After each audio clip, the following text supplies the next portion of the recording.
Alors, suite du cours sur la trigonométrie. Donc, on avait vu comment convertir un angle en radian en degrés et réciproquement. Si j'ai un angle en degrés, comment le convertir en radian? C'est tout simplement faire un tableau de proportionnalité. Alors, voyons maintenant les angles associés sur le cercle trigonométrique. Qu'est-ce que c'est que des angles associés? C'est des angles qu'on obtient par des propriétés de symétrie. Alors, le dessin que vous avez là, on ne va pas s'occuper de pi sur 2 plus x et pi sur 2 moins x pour l'instant. On va seulement regarder x moins x, pi plus x. Alors, on l'a déjà fait en fait, et vous l'aviez compris, que si j'ai x ici, celui qui est en face ici, c'est pi moins x. Parce qu'ici j'ai pi, et donc je retire simplement le x que j'ai enroulé ici, je peux le retirer ici et j'obtiens pi moins x. Celui que j'obtiens par symétrie centrale ici, vous êtes à pi, là aussi vous avez x, ça veut dire qu'ici, vous vous retrouvez avec, voilà, vous vous retrouvez avec pi plus x. Et bien sûr, de ce côté-là, vous avez moins x. Alors, donc les images de certains réels sur le cercle trigo s'obtiennent par des propriétés de symétrie. Alors, si on place pi sur 6 sur le cercle, je vais vous demander de placer les points M2 qui sont les symétriques. Donc ici, je vais placer M, c'est celui qui correspond à pi sur 6. Si je place M2, le symétrique par rapport à l'axe des abscisses, eh bien, il est là.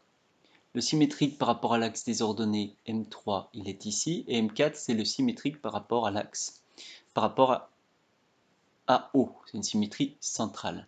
Alors, on avait déjà vu que là, ça faisait pi moins pi sur 6. Donc celui-ci, c'est 5 pi sur 6. Il me semble que vous aviez compris que celui-ci, ce sera pi plus pi sur 6. Donc ça va être 7 pi sur 6. Ou encore moins 5 pi sur 6. Et celui-ci, c'est tout simplement, on enroule dans l'autre sens qu'ici, donc c'est tout simplement moins pi sur 6. Donc voilà ce que c'est que des angles associés. C'est assez important à comprendre pour pouvoir se balader sur le cercle. Donc je passe à la suite. Donc je vous laisse compléter votre feuille et on passe à la suite. Je rappelle que si vous n'avez pas de quoi imprimer, moi je vous passerai les photocopies et vous pouvez les remplir après en regardant cette vidéo. Alors, on en vient à la définition du cosinus et du sinus. C'est une définition un petit peu, enfin c'est une définition nouvelle par rapport à ce que vous connaissez du cosinus et du sinus au collège, mais elle est très très simple. Alors, on se place toujours sur notre cercle trigo, qui est dans un repère orthonormé, et on considère un réel x qui est sur notre droite des réels. Je l'enroule sur le cercle, donc il vient en un point M ici, et on met x à côté. Donc le point x, il vient se placer ici au niveau du point M. Alors, qu'est-ce que c'est que le cosinus de x qu'on a enroulé? C'est tout simplement l'abscisse de ce point M ici. Donc vous voyez, le point M, il a une certaine abscisse dans notre repère, où il eh bien, cette abscisse, c'est le cosinus de x. Donc le cosinus, pour le x qui est là, le cosinus, vous voyez, vaudra à peu près 0, 0,3, entre 0,3 et 0,4. Et le sinus de x, c'est l'ordonnée. Donc ici, il vaudra à peu près 0,9. Voilà. Alors, je vais diminuer un petit peu. Voilà. Alors, donc voilà la définition. On note cosinus. Alors, quelques exemples de cette définition. Alors, on va tout d'abord chercher des cosinus et des sinus de réels qu'on connaît bien.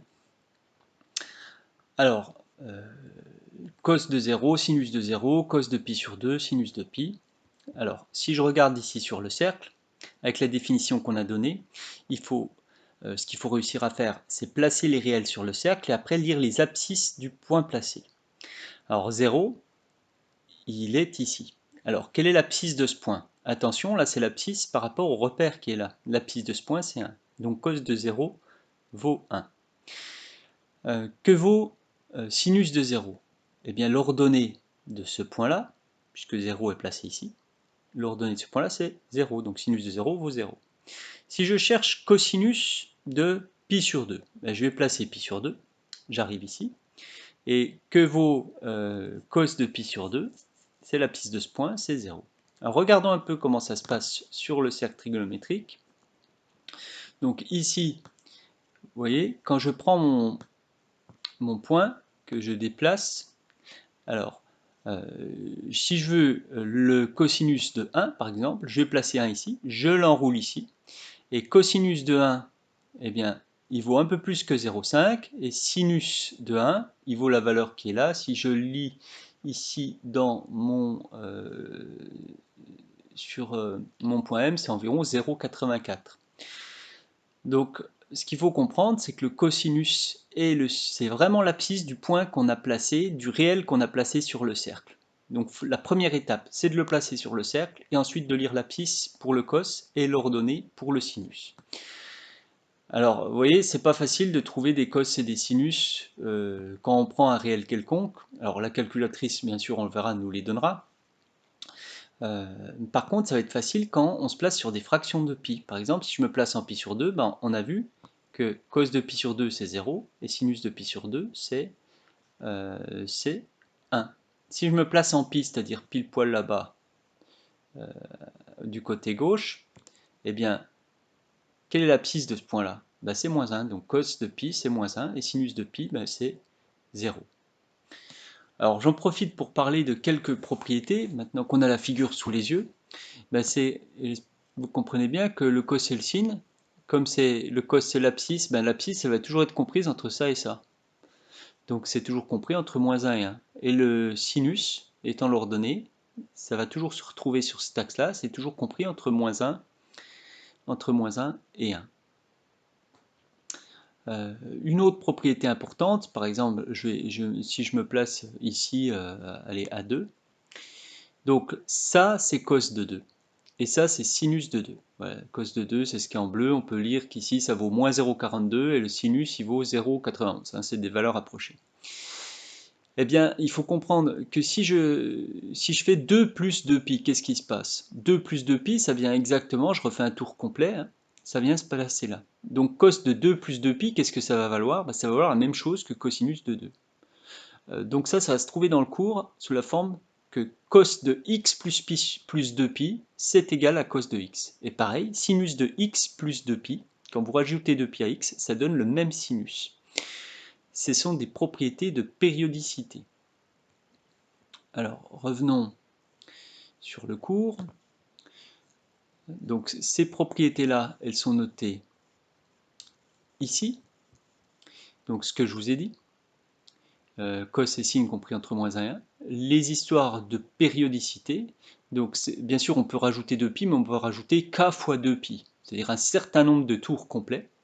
Et on obtiendra le même cos et le même sin.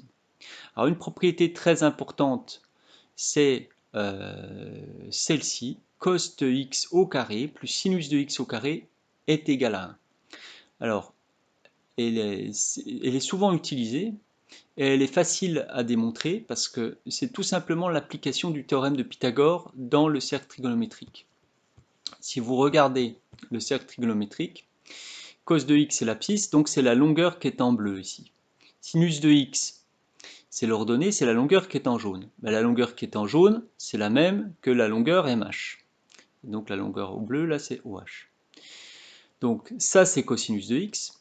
Ça, c'est sinus de x. Si j'applique Pythagore dans ce triangle rectangle, ça me fait que OH carré plus HM carré, c'est-à-dire